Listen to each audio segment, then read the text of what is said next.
আল্লাহর হাবিব মুহাম্মদ রাসূলুল্লাহ সাল্লাল্লাহু আলাইহি ওয়াসাল্লাম একদিন রাসূলুল্লাহ সাল্লাল্লাহু আলাইহি ওয়াসাল্লাম এরকম সাহাবীদের উদ্দেশ্যে কথা বলবেন। সাহাবীরা বলল, ইয়া রাসূলুল্লাহ, আজকে আপনার কোনো নসিহা আমরা শুনবো না, আজকে আমরা শুনতে চাই আপনার ব্যাপারে কিছু। আপনি কে? আপনার ব্যাপারে আপনি কিছু বলুন, আজকে আমরা আপনার ব্যাপারে কিছু শুনবো। আল্লাহু আকবার। রাসূলুল্লাহ সাল্লাল্লাহু আলাইহি ওয়াসাল্লাম নিজের ব্যাপারে কয়েকটা কথা বললেন যে উনি কে। দেখেন না, আমাদেরকে ধরুন এই মঞ্চে একজন বক্তা আসলো, আপনারা তাকে চিনেন না। এখন যারে চিনি না সে যত বড়ই কিছু হোক, চিনি না তো চিনি না, তার তো এরকম মূল্য নাই। রাসূলুল্লাহ সাল্লাল্লাহু আলাইহি ওয়াসাল্লামকে তো সাহাবীরা চিনে, তারপরেও তাদের আগ্রহ, ইয়া রাসূলুল্লাহ আরো কিছু জানার বাকি আছে, আপনি কে? আল্লাহর নবী বললেন, শোনো, আমি মুহাম্মদ রাসূলুল্লাহ সাল্লাল্লাহু আলাইহি ওয়াসাল্লাম। আমি প্রথম হলো দোয়া ইব্রাহিম খলিলুল্লাহ। আমি ইব্রাহিম খলিলুল্লাহর দোয়া। যদি ইব্রাহিম খলিলুল্লাহ নবিয়ুনা সাইয়্যিদুনা ইব্রাহিম খলিলুল্লাহ তিনি যদি দোয়া না করতেন, এই পৃথিবীতে আমার আশা হতো না। চিন্তা করছেন কত বড় কথা? কি বলেন, দোয়ার দাম আছে না নাই? রাসূলুল্লাহ সাল্লাল্লাহু আলাইহি ওয়াসাল্লামের কাছে বিদায় নিতে আসলেন, দোয়া নিতে আসলেন ওমর ইবনুল খাত্তাব রাদিয়াল্লাহু তাআলা আনহু। রাসূলুল্লাহর কাছে বিদায় নেওয়ার জন্য, দোয়া নেওয়ার জন্য আসছে। বিদায় কেন? উনি একটু হজের সফরে বাইতুল্লাহর উদ্দেশ্যে সফর করবেন, এই জন্য নবীজির কাছ থেকে দোয়াও নেবেন, বিদায়ও নেবেন। আল্লাহর নবী তাকে বললেন, ওমর, আপনি বাইতুল্লাহ সফরে যাচ্ছেন, হজের সফরে যাচ্ছেন, যেই যেই জায়গায় দোয়া কবুল হয় ওই জায়গাগুলোতে আমাদের জন্য দোয়া করতে ভুলবেন না। সুবহানাল্লাহ। আচ্ছা, আপনাদের কাছে কি মনে হয়, নবী বড় না সাইয়েদনা ওমর বড়? মর্যাদার দিক থেকে কে বড়? আল্লাহু আকবার, আল্লাহু আকবার। মুহাম্মদ রাসূলুল্লাহর মর্যাদা তো বর্ণনা করাই লাগে না। আল্লাহ লা ইউমকিনু সানাউ কামা কানা হাক্কুহু বা'দ আজ খুদা বুজুর্গতুই কিসসা মুখতাসার। কবি সম্রাট রাসূলুল্লাহর ব্যাপারে কথা বলতে গিয়ে লিখেছিলেন, হে নবী, আপনার কথা আমি কি বলবো, আপনার প্রশংসা আমি কি করব, আপনার ব্যাপারে আমি কি বলবো? আল্লাহর পরে সৃষ্টির মধ্যে যদি সম্মান, ইজ্জত, মর্যাদার কোনো জায়গা থাকে, সে জায়গাটা তো আপনার। সেই নবী কার কাছে দোয়া চাইতেছে বলেন তো একটু আপনারা? ওমর রাদিয়াল্লাহু তাআলা। তাহলে বোঝা গেল নবী দোয়া চায় ওমরের কাছে, তাহলে দোয়াটা গুরুত্বপূর্ণ। না হলে রহমতের নবী হাবিবে কিবরিয়া, দো জাহানের সরদার, তার একজন উম্মত, তার একজন সাহাবীর কাছে তিনি দোয়া চাইতেন না। দোয়াটা কি বলেন তো? গুরুত্বপূর্ণ। আত-তাকদীরু লা ইয়ারুদ্দু ইল্লা বিদ-দুআ। তাকদীর আল্লাহ তাআলা লিখে রাখেন, কে কোথায় মার খাবে, কে কোথায় ঠ্যাঙ্গানি খাবে, কে কোন জায়গায় কোন কাজে ধরা খাবে, এগুলো তাকদীরে লেখা আছে। সৃষ্টির 50,000 বছর আগেই লিখে রেখেছে। গভর্নমেন্টের যেরকম কিছু বাজেট আছে আগের থেকে নির্ধারিত, এরকম লেখা থাকে। এই তাকদীর আল্লাহ তাআলা পরিবর্তন করেন দোয়ার দ্বারা। কিসের দ্বারা বলেন তো? দোয়ার দ্বারা। এই জন্য দোয়া গুরুত্বপূর্ণ। আমরা দোয়া চাই, দোয়া করি। বিশেষ করে আমাদের যে সকল ছোট ভাইরা, ভাতিজারা বিদেশে আছে, প্রবাসে আছে, আমরা তাদের জন্য দোয়া করি, আল্লাহ তাআলা তাদেরকে রহমতের চাদর দিয়ে ঘিরে রাখুন। আল্লাহ তাআলা সহিহ সালামতে তাদেরকে রাখুন, বা ঈমান এবং বা আমান। বিদেশে গেলে আমাদের ধারণা বিদেশে গেলে অনেকে বোধহয় বেদিন কাফের হয়ে যায়। এই ধারণাটা আমার পাল্টে গেছে, আগেই পাল্টেছে। সিঙ্গাপুর, মালয়েশিয়া তো যাই। আমি সাউথ কোরিয়ায় গিয়েছিলাম গত ফেব্রুয়ারি, এই যে লাস্ট ইয়ার ফেব্রুয়ারির 8 তারিখে সাউথ কোরিয়ায় গিয়েছিলাম। তো ওখানে বেশ কয়েকটা প্রোগ্রাম আমি করেছি। আমি এত অবাক হয়েছি, পৃথিবীর যান্ত্রিক দেশগুলো, যেই দেশগুলো মানুষের গোটা লাইফটাই হচ্ছে যন্ত্রের মতো,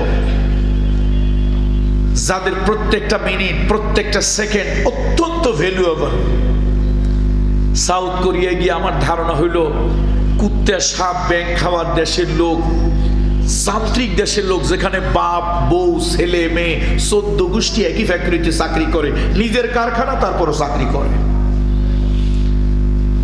সেই দেশে আসলাম, এখানে কি কোনো নামাজি পাওয়া যাবে না কি পাওয়া যাবে? আল্লাহ, আমি অবাক হলাম।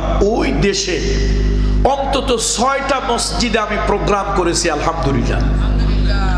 2টা করেছি, বিশাল বড় প্রোগ্রাম করেছি, কল্পনাই করা যায় না,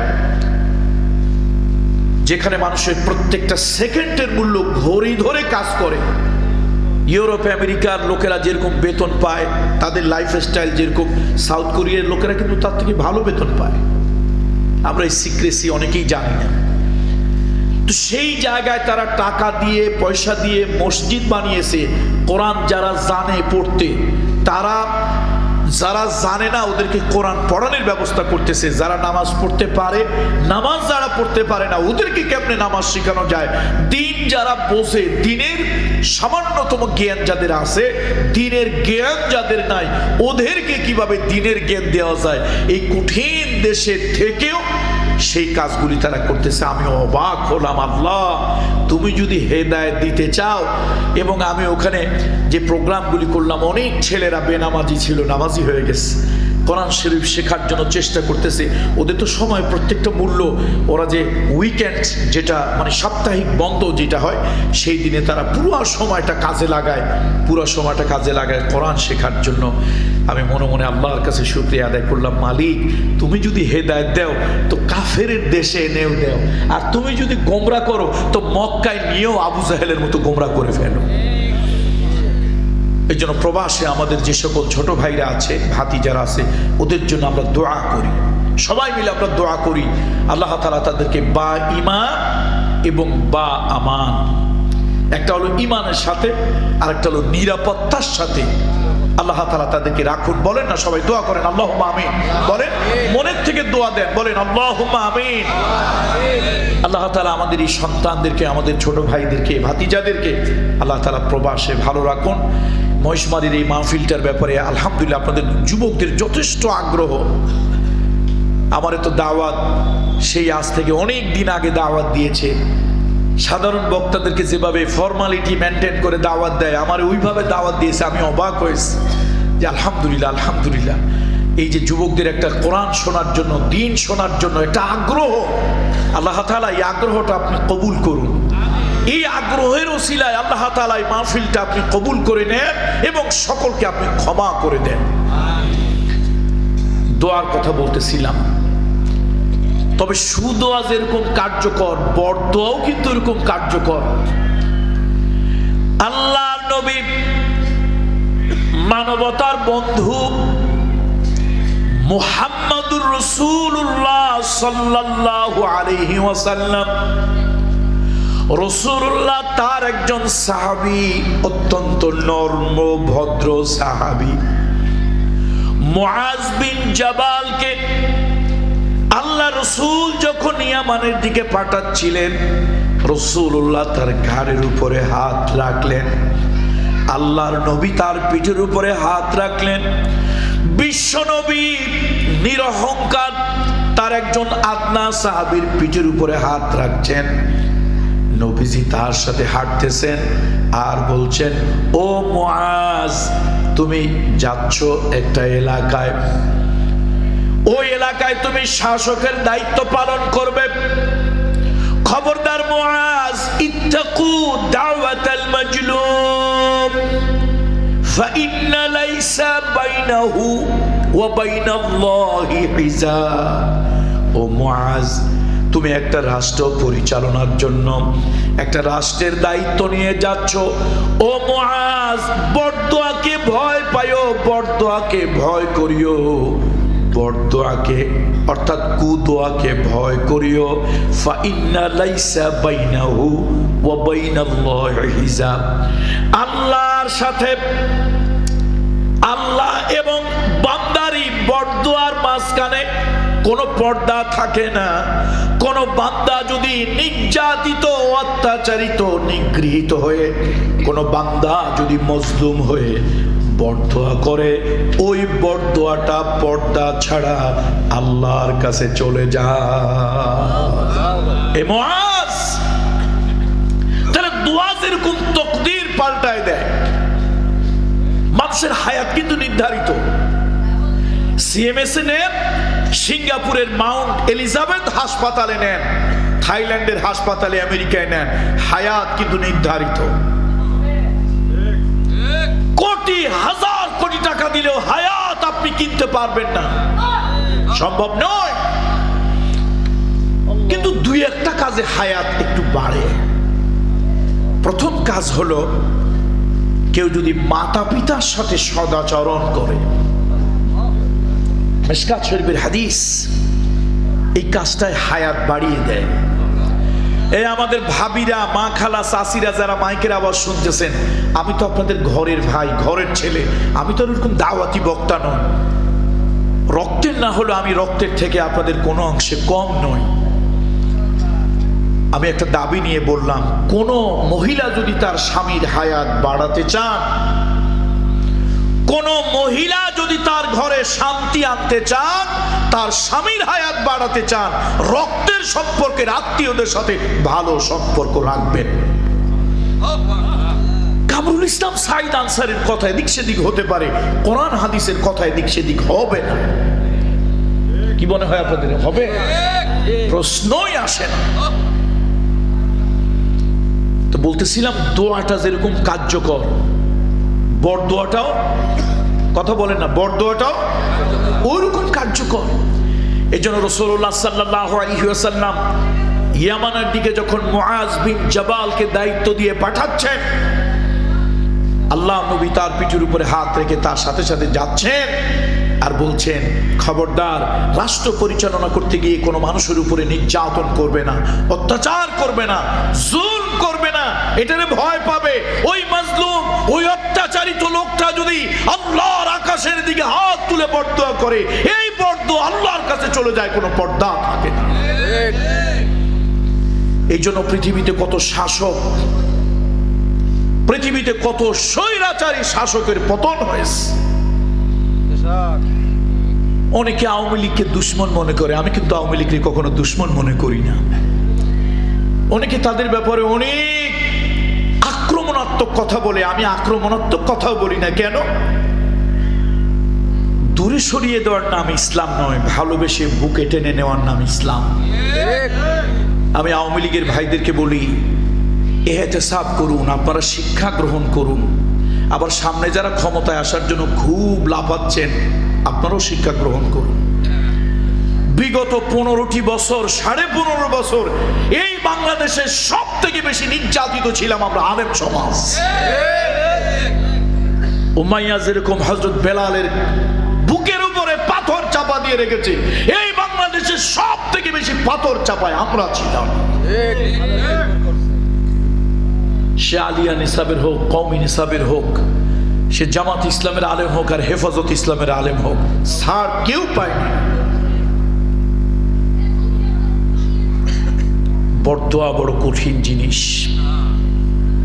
এই বরদোয়ায় আপনারা সময় পাইছেন 45 মিনিট।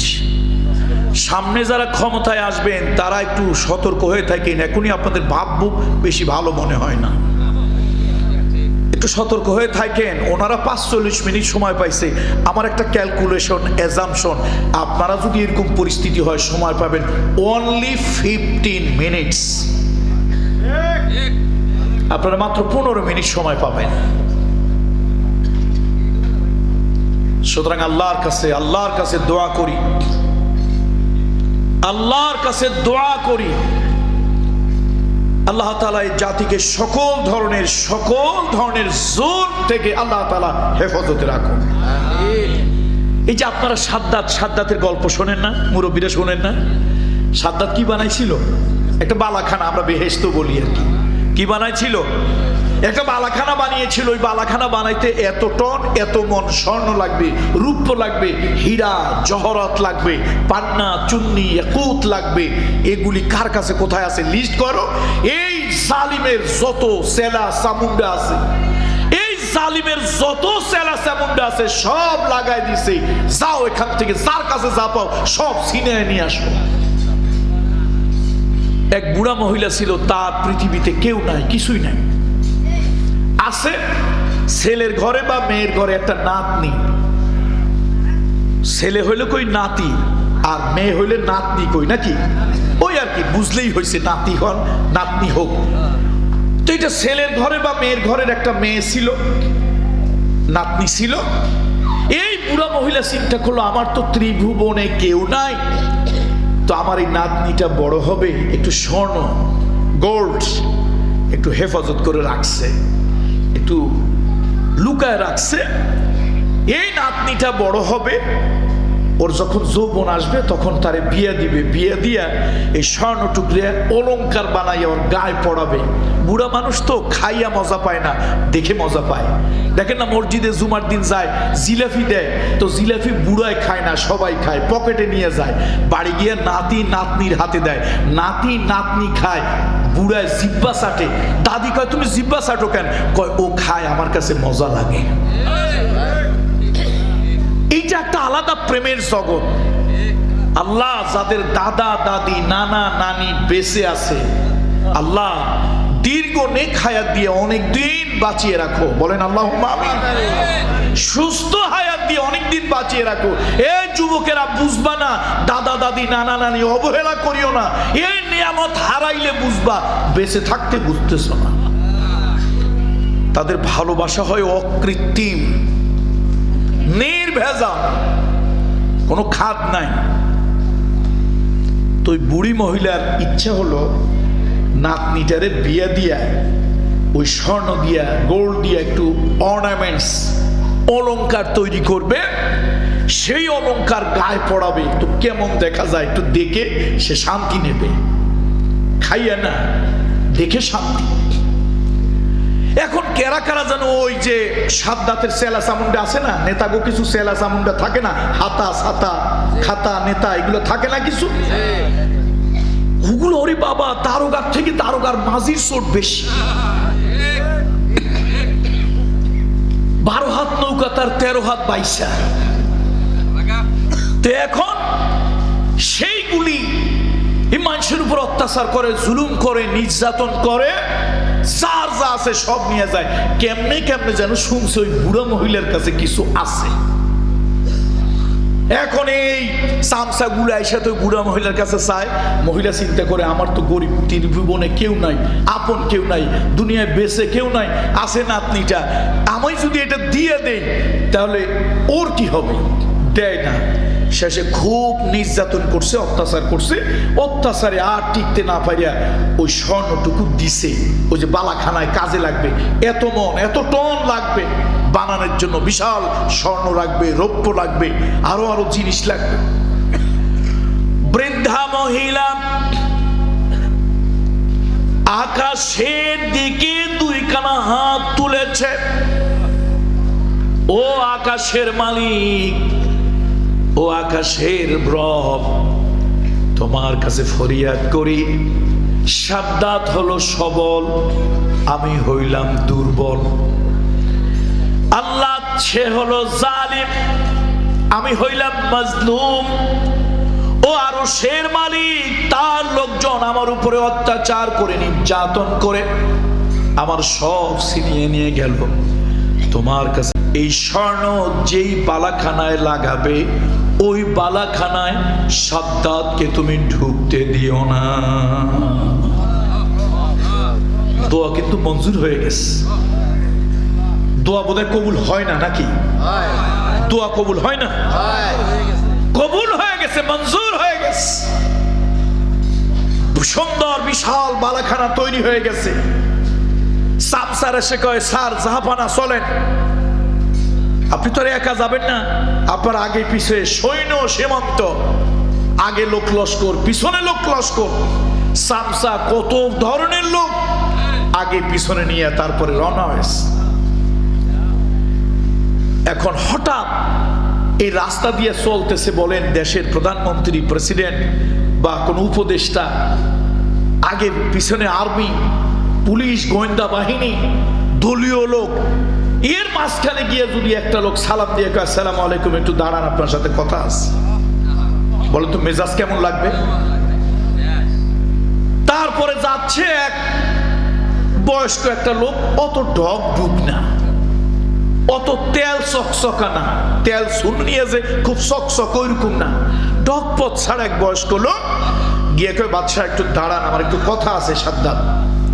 মেজাজটা এরকম গরম হয়েছে, বেটা আমি তো বালাখানা বানাইছি, জাহান্নাম বানাই নাই। জাহান্নাম যদি বানাইতাম তোর দিয়ে উদ্বোধন করতাম। কত বড় সাহস, আমারে বাধা দেওয়ার জন্য আসছে। সময় নাই, যা। এখন তারে যেই সরাইতে যায়, এক নজর দেখে কলজা শুকায় যায়। একটু তাকাইলি 3 জগ পানির পিপাসা লাগে। শেষে সাথে সামসারা কয়, হুজুর লোকটা বেশি সুবিধার না, আচ্ছা যা বলতে চাই বলে শোনেন, ওরে বিদায় করেন, আমরা আমাদের কাজ, উদ্বোধনের কাজ, আপনি ঢুকবেন, আপনাকে আমাদের সেনাবাহিনী গার্ড অফ অনার প্রদান করবে, গার্ড অফ অনার প্রদান করবে, আপনি যা শোনেন। বাদশা কয়, না আমি তো নামতে পারবো না। আচ্ছা তো তুই নামতে না পারলে ঘোড়ার পিঠেই থাকেন, মাথাটা একটু নিচে করেন। এখন লোকটার মাথা একটু নিচে করছে, কানের কাছে মুখটা নিয়ে কয়, আপনি কি আমার চেনেন?